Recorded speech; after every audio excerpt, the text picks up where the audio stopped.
All right, so we had another very interesting week in the markets. I think first, the most important thing, GameStop bought 4,710 Bitcoin.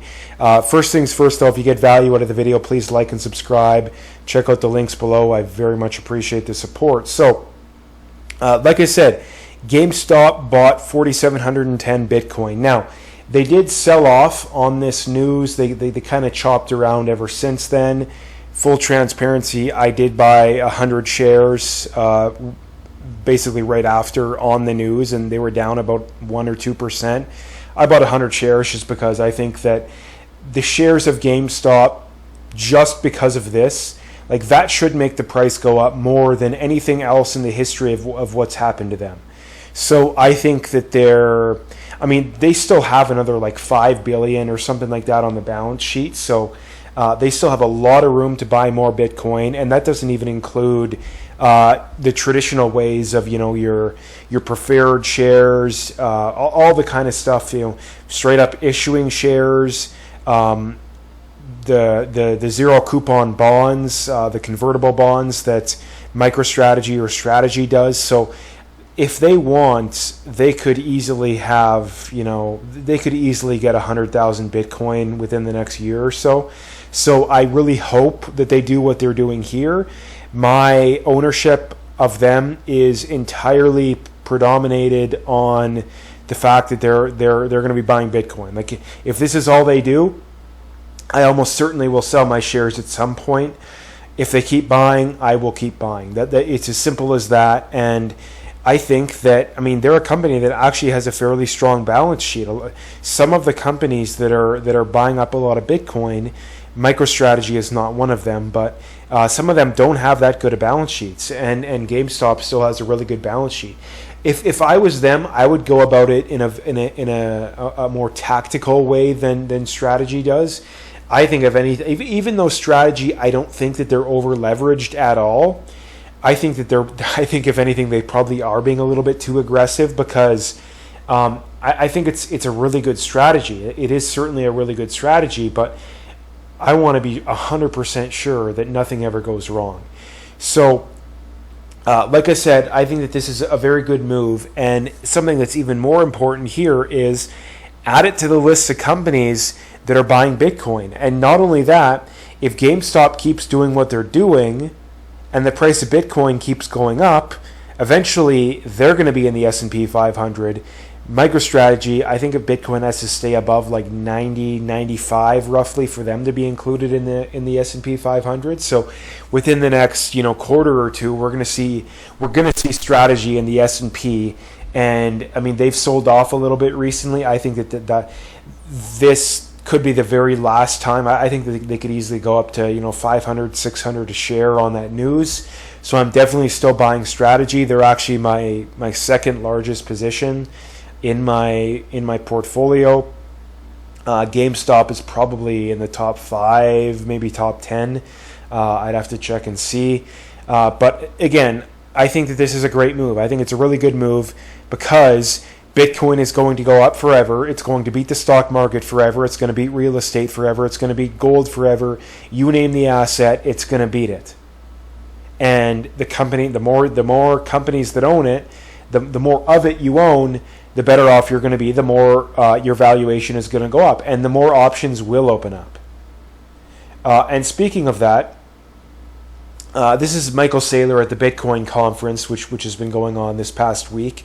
Michael Saylor again explicitly states that he has no intention of turning Strategy into a Bitcoin bank, and instead wants to focus on Bitcoin-backed credit instruments. Those valuing MSTR based on the idea that it will monetize its Bitcoin holdings need to rethink their framework. I don't think that this is necessarily bearish.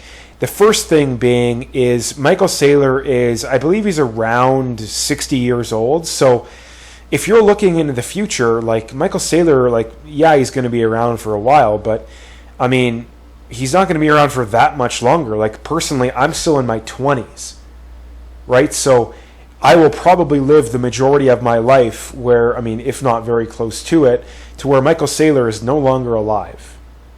Right? Now, again, for all we know, he lives to like 110 or something crazy, and I'll be wrong about that. But if he lives to 80, 85, he's probably going to retire and resign from the board and in all his positions. You think before he dies? I'd say probably within the next 10 or 15 years. So the first thing to point out here is Michael Saylor's not going to be calling the shots forever, and it may be sooner than we think. So for now, yes.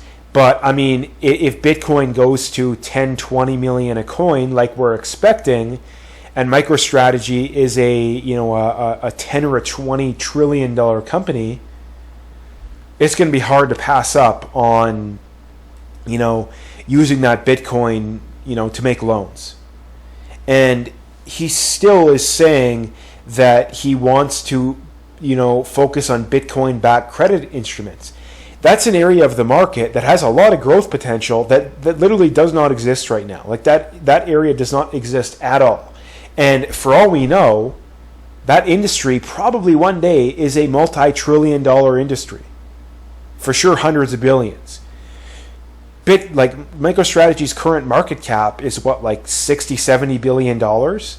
So that alone probably is enough to, double, triple, quadruple their market cap. So I don't view this as bearish necessarily. And something that I don't think people realize is the world is going to change a lot over the next 10 or 20 years. Bitcoin is a prime example of this. Bitcoin did not even exist 20 years ago. The vast majority of people that own Bitcoin today did not know what Bitcoin was 10 years ago. Even, there wasn't one publicly traded company, at least that I'm aware of, that owned Bitcoin 10 years ago. So you see something like this and it kind of bums you out.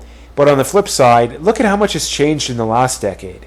It's an almost certainty that a comparable amount, maybe not as much, but probably close to a comparable amount, will change over the next decade. Right? Let's say, the US government or the Chinese government or you name it, they decide to buy 1 million coins.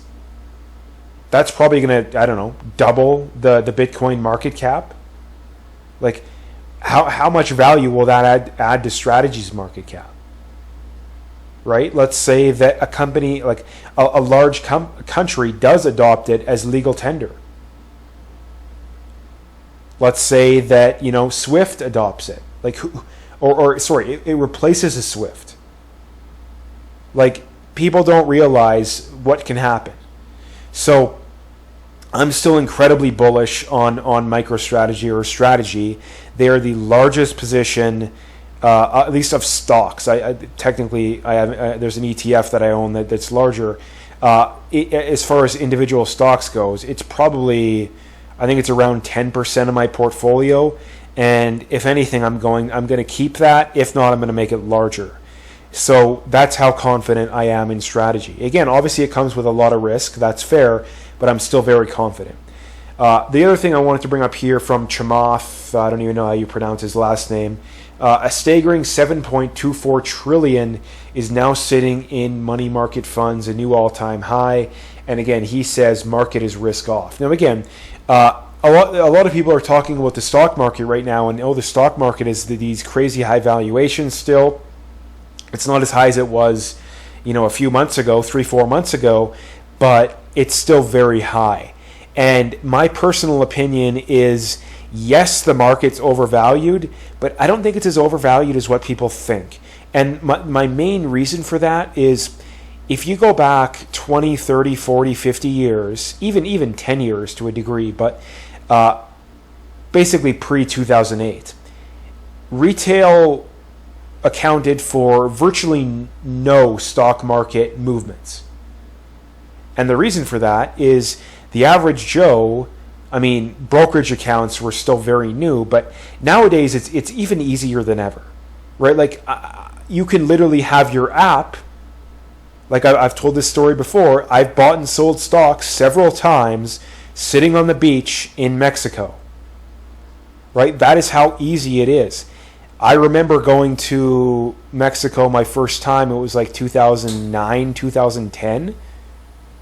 Virtually nobody had a smartphone back then, and even computers. There was only The majority of the population, I don't even know if had computers back then, right? So it was anathema to be able to trade a stock while sitting on the beach. Like you'd have to have your laptop or your desktop. My whole point here is it's easier than ever to buy stocks. And I mean, I know several people like under the age of 25 that own stocks. And they go on like that virtually did not exist. Like, obviously, I don't remember, but that would be completely anathema. Like in the 1980s, like how many 23-year-olds were buying stocks back then? Like virtually none. Like that would be almost unheard of.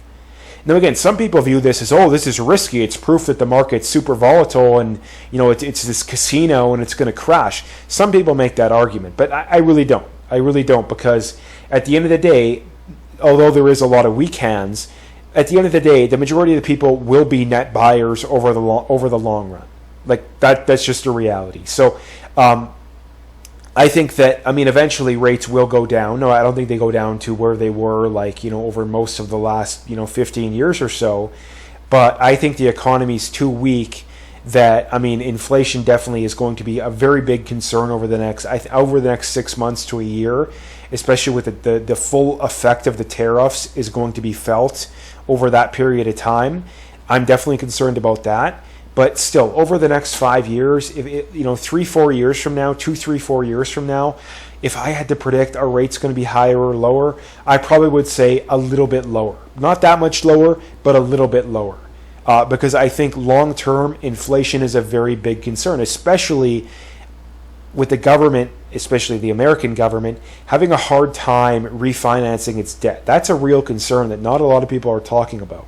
But at the end of the day, people are not going to vote to cut entitlements, because that's the only way that the debt will go down. That's the only way. And people aren't going to do that. So what's going to happen? The government's going to paper over. They're going to paper over it with inflation rather than cutting entitlements.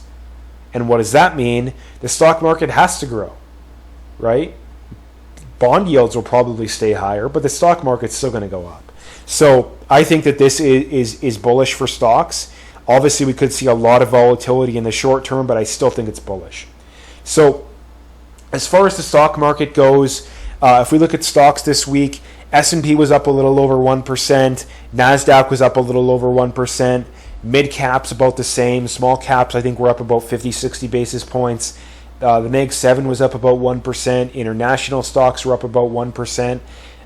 Equal weight S&P was, I think, up about 70, 80 basis points. So this was a week where growth definitely outperformed.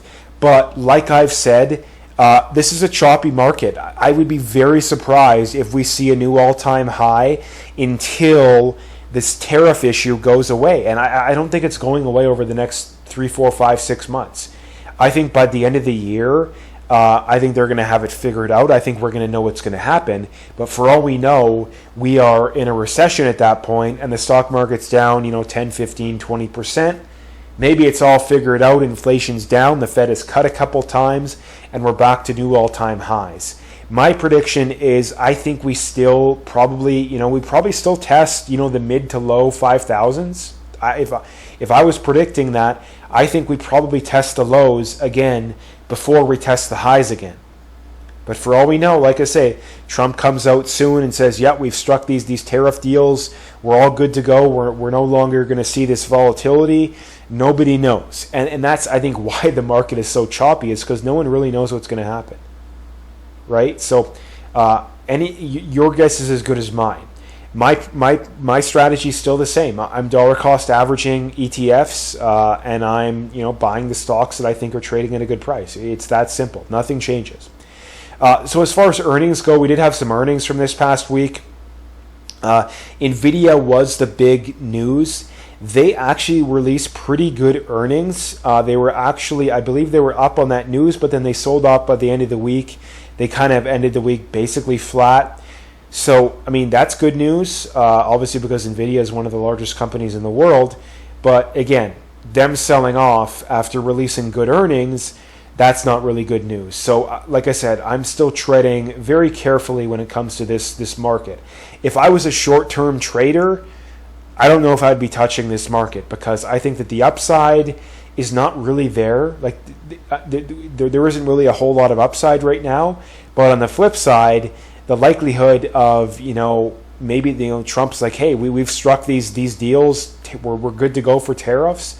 Like whenever that happens, unless the numbers are a lot higher than expected, like let's say it's like, screw China, it's going to be 100% on China, then I think the market sells off quite a bit. But if they come to like a 10-20% agreement, market probably goes up on that news. So who knows what's going to happen.